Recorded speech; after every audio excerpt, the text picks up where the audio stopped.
তো নমস্কার বন্ধুরা, আবার একটি নতুন ভিডিও নিয়ে আমাদের চ্যানেলে হাজির হয়ে গেছে আপনাদের সামনে।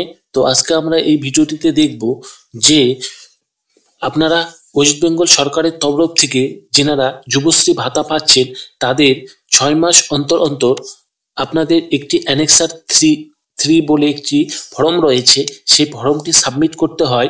সেইটা আপনাদের শুরু হয়ে গেছে 15/1/2024 থেকে।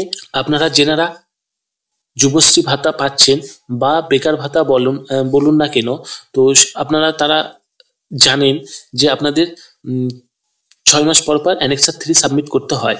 তো 2024 সালের জানুয়ারি মাসের 15 তারিখ থেকে অ্যাপ্লিকেশনটি শুরু হয়েছে এবং তা চলবে 4/2/2024। তো আপনাদের যে এমপ্লয়মেন্ট ব্যাংক বলে যে অফিসিয়াল ওয়েবসাইটটি রয়েছে, সেই অফিসিয়াল ওয়েবসাইট থেকে আপনাদের অ্যানেক্সার ফর্মটি সাবমিট করতে হয়। তো আপনারা অফিসিয়াল ওয়েবসাইটে যখন আসবেন তখন আপনারা এখানে দেখতে পারবেন যে একটি বিশেষ বিজ্ঞপ্তি দেওয়া হয়েছে, যে এখানে বিশেষ বিজ্ঞপ্তিতে লেখা রয়েছে যে সকল কর্মপ্রার্থী যুবশ্রী প্রকল্পের মাধ্যমে ভাতা পাচ্ছেন তাদের আগামী 15/1/2024 থেকে 4/2/2024 তারিখের মধ্যে অবশ্যই অ্যানেক্সার 3 ফর্মটি অনলাইনে সাবমিট করতে বলছে।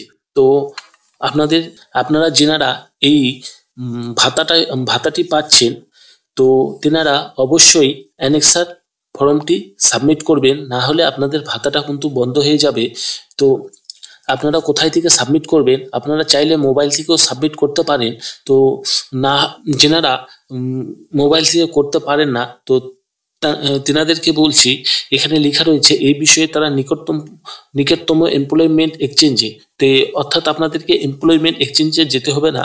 আপনারা চাইলে যে তথ্যমিত্র কেন্দ্র আছে এখানে নোটিশে দেওয়া রয়েছে, বা বাংলা সহায়তার কেন্দ্র রয়েছে, বা আপনারা অনলাইনের যে কোনো সাইবার ক্যাফ থেকে এই অ্যাপ্লিকেশনটি করতে পারেন, বা আপনারা চাইলেই আপনাদের বাড়িতে বসে মোবাইলের মাধ্যমে আপনারা করতে পারেন। তো অ্যানেক্সার 3 সাবমিট করার জন্য আপনাদেরকে অবশ্যই এখানে একটি অপশন লেখা রয়েছে, সাবমিট অ্যানেক্সার 3 বলে একটি অপশন পাবেন। সেইটাতে সিম্পলি আপনারা ক্লিক করবেন। তো ক্লিক করার পর এখানে আপনাদের যে ইউজার আইডি রয়েছে, তো যেনারা অ্যাপ্লিকেশন করেন বা টাকা পাচ্ছেন, তো তারা জানে তাদের এমপ্লয়মেন্ট আইডি এবং পাসওয়ার্ড দিয়ে আপনারা এখান থেকে লগ ইন করবেন, এবং লগ ইন করে আপনাদেরকে যে কোর্স একটি আপডেট দিতে হয়, সেই হিসাবে আপনারা 6 মাসের একটি কোর্স আপডেট দিয়ে দেবেন, যে এতদিন আপনারা ভাতাটি পেয়ে এতদিন এই কোর্সটি শিখেছেন। তো এখন পর্যন্ত যেনারা অ্যাপ্লিকেশন করেননি যুবশ্রী স্কিমে, তো কিভাবে আপনারা অ্যাপ্লিকেশন করবেন বা এমপ্লয়মেন্ট এক্সচেঞ্জে আপনারা নাম নথিভুক্ত করবেন, সেইটার ভিডিও আমার চ্যানেলে অলরেডি রয়েছে। আপনারা চাইলে সেখান থেকে দেখে নিতে পারবেন, যাতে করে আপনারাও এই ভাতাটি পেতে পারেন। বা আমি ভিডিওর আই বাটনে লিঙ্কটি দিয়ে দেব, তো সেখান থেকে আপনারা দেখে নিতে পারবেন।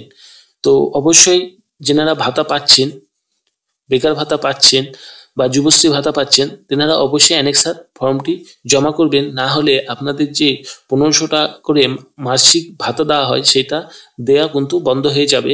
তো আজকের খবরটি ছিল এই পর্যন্তই, বা ভিডিওটি ছিল এই পর্যন্তই। আমরা নেক্সট ভিডিও নিয়ে আপনাদের সামনে হাজির হয়ে যাব আবার। তো চ্যানেলে যদি আপনি নতুন হয়ে থাকেন, চ্যানেলটিকে অবশ্যই সাবস্ক্রাইব করতে ভুলবেন না।